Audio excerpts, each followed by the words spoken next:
Assalamualaikum warahmatullahi wabarakatuh. Selamat pagi, mohon izin Bapak, mohon izin rekan-rekan. Perkenalkan kami dari kelompok 2 akan mempresentasikan tugas mata kuliah manajemen logistik dengan judul Perancangan Jaringan Logistik untuk Distribusi Produk FMCG, Makanan dan Minuman Kemasan di Pulau Jawa, dengan studi kasus perusahaan pada PT Mina Segar Nusantara Food Distribution. Presentasi ini disusun oleh kelompok 2 yang beranggotakan Bagus Dwi, Dimas Eka, Ersa Efta, Galih Ramadhani, dan saya sendiri Adira Novi.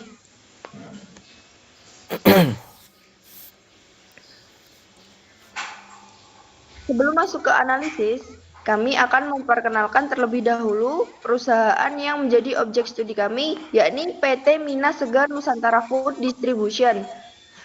Perusahaan tersebut adalah perusahaan yang bergerak di bidang distribusi produk makanan dan minuman kemasan ke berbagai kota besar di Pulau Jawa. Produk yang didistribusikan meliputi 3 kategori utama, yakni minuman kemasan, makanan ringan, dan produk kebutuhan sehari-hari. Ada 3 tujuan utama dari sistem distribusi perusahaan ini. Yang pertama adalah menekan biaya distribusi seefisien mungkin, memenuhi permintaan pelanggan secara tepat waktu, dan menentukan lokasi gudang yang paling efektif. Secara umum, alur distribusinya mengikuti pola, yakni pabrik, kemudian gudang distribusi, lalu ke retailer, dan berakhir di konsumen. Kemudian ada data permintaan pasar yang akan dijelaskan oleh rekan saya. Selanjutnya, kami akan memaparkan data permintaan pasar bulanan dari 6 kota besar di Pulau Jawa, yaitu Jakarta 200 ton per bulan, Surabaya 180 ton per bulan, Bandung 120 ton per bulan, Semarang 100 ton per bulan, dan Yogyakarta 70 ton per bulan, Yogyakarta 80 ton per bulan, Malang 70 ton per bulan. Jika di total, permintaan pasar mencapai 750 ton per bulan. Perusahaan menetapkan target service level minimal 95% dengan waktu pengiriman maksimal 3 hari. Data inilah yang menjadi dasar dalam merancang jaringan distribusi selanjutnya.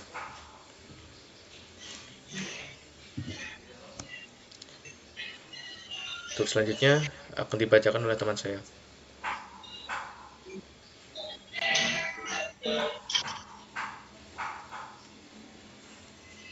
Selanjutnya ada alternatif lokasi gudang. Untuk memenuhi permintaan tersebut, perusahaan mempertimbangkan 3 kandidat lokasi gudang distribusi. Yang pertama, gudang A, yaitu ada di Semarang, kapasitas 500 ton per bulan. Biaya tetap 120 juta, biaya penanganan 150.000 per ton. Yang kedua ada gudang B, yaitu di Surabaya, kapasitas 700 ton per bulan. Biaya tetap 170 juta, biaya penanganan 180.000 per ton. Yang ketiga ada gudang C, yaitu di Jakarta, kapasitas 900 ton per bulan, biaya tetap 220 juta, biaya penanganan 200.000 per ton. Ketiga gudang ini memiliki karakteristik kapasitas dan biaya yang berbeda, sehingga perlu dianalisis lebih lanjut untuk menentukan kombinasi terbaik. Selanjutnya ada analisis alternatif jaringan yang dibacakan oleh rekan saya.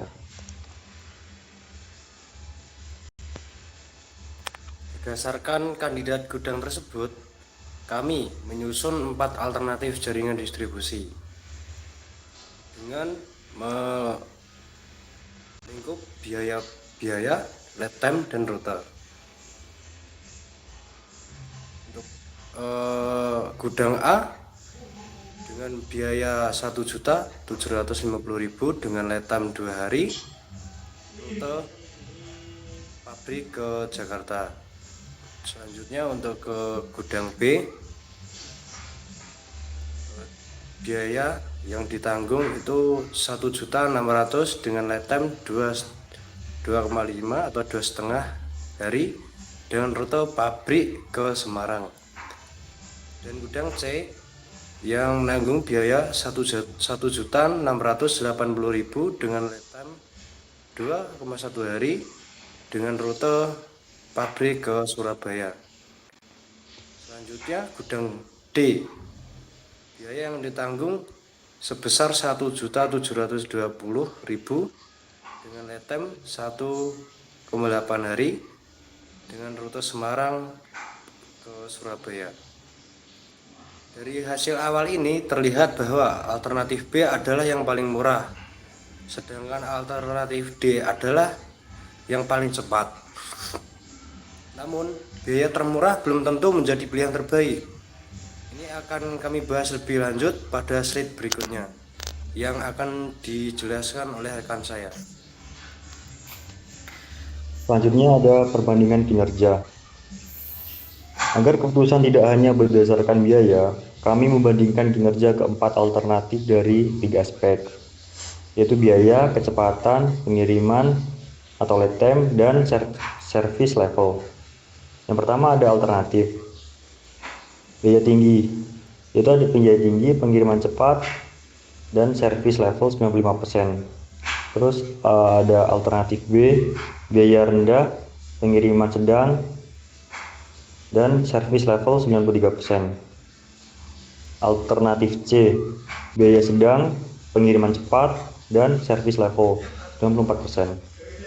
Terus ada alternatif D, biaya sedang, pengiriman sangat cepat, service level 97%, dan yang tertinggi di antara semua alternatif. Dan selanjutnya ada insight dari diagram. Dari diagram perbandingan tersebut, kami menarik 3 poin penting, yaitu biaya yang rendah belum tentu menghasilkan pelayanan yang terbaik. Lead time yang cepat terbukti meningkatkan kepuasan pelanggan. Terus penggunaan kombinasi 2 gudang memberikan jangkauan distribusi yang lebih luas dan merata. Insight inilah yang menjadi dasar pertimbangan kami dalam memilih desain jaringan logistik yang paling optimal. Dan selanjutnya desain jaringan terpilih akan dibacakan oleh rekan saya.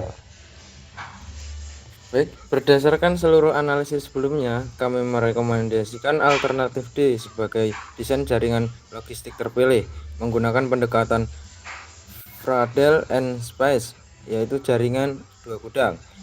Alurnya sebagai berikut. Dari pabrik menuju gudang Semarang, kemudian didistribusikan ke Jakarta, Bandung, dan Surabaya. Dari pabrik menuju gudang Surabaya, kemudian didistribusikan ke Surabaya dan Malang. Alasan kami memilih desain ini ada 3. Yang pertama, distribusi menjadi lebih merata ke seluruh wilayah. Kemudian yang kedua, resiko keterlambatan memiliki lebih rendah. Yang ketiga, service level yang dihasilkan adalah yang tertinggi, yaitu 97%. Kemudian ada rekomendasi strategis.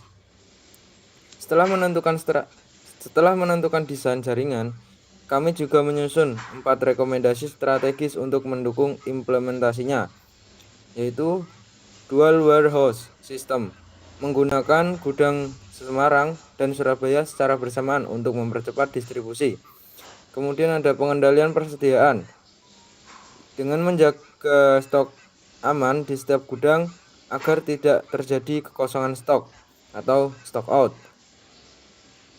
Terakhir ada pemanfaatan teknologi, mengimplementasikan warehouse management system dan transportasi management system untuk memantau operasional secara real time. Kemudian ada evaluasi berkala, memantau biaya distribusi dan kinerja pengiriman setiap bulan agar sistem tetap efisien. Yang terakhir ada analisis risiko distribusi yang akan dibacakan oleh rekan-rekan saya. Selanjutnya kami akan membahas potensi risiko dalam jaringan logistik ini yang terbagi menjadi beberapa kategori. Ada risiko operasional yang meliputi keterlambatan pengiriman akibat kemacetan atau kerusakan kendaraan. Kemudian gangguan operasional pada gudang distribusi. Risiko persediaan meliputi stock out, yaitu kekurangan stok yang menyebabkan pesanan pelanggan tidak dapat terpenuhi. Overstock, yaitu kelebihan stok yang justru meningkatkan biaya penyimpanan. Selain risiko operasional dan persediaan, terdapat juga risiko permintaan pasar yang meliputi perubahan permintaan yang tidak sesuai dengan perkiraan awal, fluktuasi kebutuhan pelanggan pada periode-periode tertentu, misalnya saat hari besar atau musim tertentu. Risiko-risiko inilah yang perlu diantisipasi agar jaringan distribusi tetap berjalan optimal.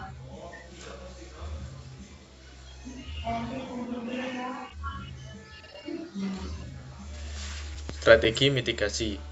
Untuk mengatasi berbagai risiko tersebut, kami merumuskan 4 strategi mitigasi. Menyediakan safety stock pada setiap gudang sebagai stok cadangan. Menggunakan sistem monitoring, pengiriman secara real time, agar keterlambatan dapat segera diketahui. Menjalin kerjasama dengan lebih dari satu perusahaan transportasi, agar tidak bergantung pada satu mitra saja. Melakukan forecasting atau peramalan permintaan secara berkala, agar stok dapat disesuaikan dengan kebutuhan pasar.